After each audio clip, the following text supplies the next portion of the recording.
Defendant entered the residence, went to the third floor, and with a knife, killed Madison Mogan and Caitlin Gonzalez. He encountered Xana, and he ended up killing her also with a large knife. Ethan Chapin, Xana's boyfriend, was asleep in their bedroom, in her bedroom, and the defendant killed him as well. Trending in true crime this morning, new questions about whether Bryan Kohberger is potentially going to be moved to a new prison. A while back, this reportedly leaked video of Kohberger behind bars, showing him there. There have been some questions about its authenticity, but Kohberger has been complaining about jail life, apparently, ever since he was thrown in prison for killing 4 University of Idaho students. Some of his gripes apparently include a lack of vegan food options, the quality of the bananas, and harassment from fellow inmates. He's currently being housed at the Idaho Maximum Security Institution in Kuna, Idaho, in solitary confinement. Prison officials say he is not being moved. In a statement, a spokesperson said the Idaho Department of Correction is not aware of the source of this information and is not considering a move for Bryan Kohberger.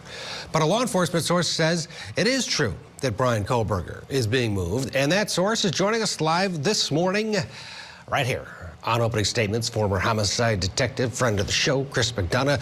Chris, good to see you. All right, what are you hearing, and what do you have to tell us in terms of Kohberger potentially moving? Yeah, so good morning, Ted.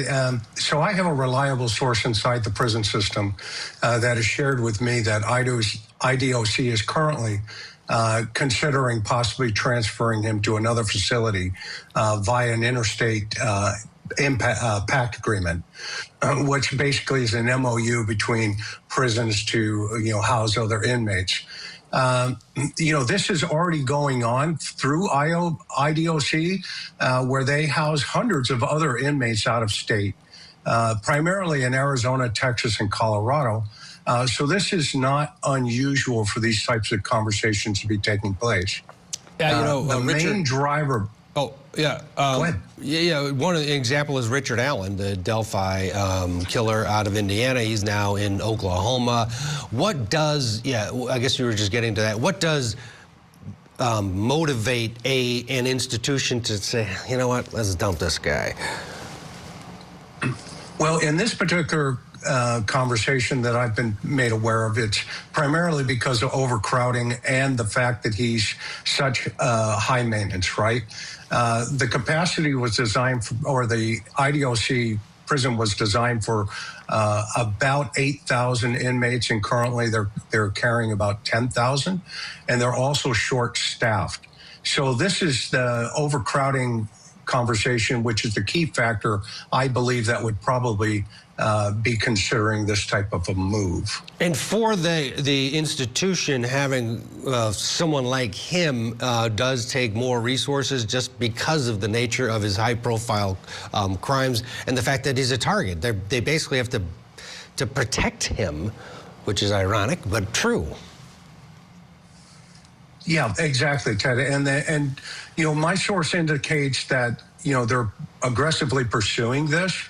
However, ultimately, it is up to the facility, and they also have to get another facility to agree to accept him based on what you just said. He is such a high-risk inmate.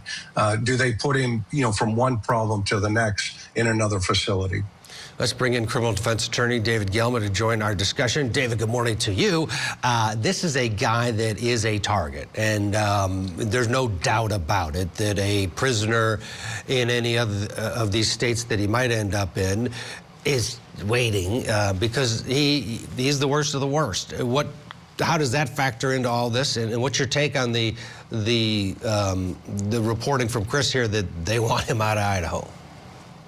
I believe Chris. I mean, I'm sure they want him out of Idaho. Did Kohberger think that he was going to the Ritz-Carlton or the Four Seasons or something like that? No, he's going to he's going to a penitentiary for the rest of his life. He knew that, but this is kind of par for the course, it sounds like, for him. He's a very high-maintenance individual. Oh, he doesn't like the bananas that he's being served. I'm so sorry. Your vegan diet isn't vegan enough. there are these things with Kohberger that it doesn't matter what facility you're in. If you're in Idaho, if you're in Texas, if you're in Kansas, it doesn't matter. There's going to be the same things. But I understand where Chris is coming from. There's an overcrowding issue in prisons, not just in Idaho, but it's throughout the country, as we're well aware. We need more prisons in this country. And it's probably best that he does go to another prison for, number one, for his safety, but also because of the overcrowdedness, they need to have individuals that are able to watch him 24/7. And to be able to have an individual to do that, they can't have the overcrowding population. So it probably would be a good idea to ship him somewhere else. Chris, are these private prisons that are the ones that are saying we'll take him, or why in Colorado, Texas, and these states do they seem to be the dumping grounds, Oklahoma, for difficult inmates? What's the motivation for them to say, oh, we'll take him? Well, you know, I don't know if these particular prisons are private. There are many private prisons, of course, you know, in the system as a whole. But, you know, I don't know if they're having conversations with a private system as a whole, as you know, that's taking place.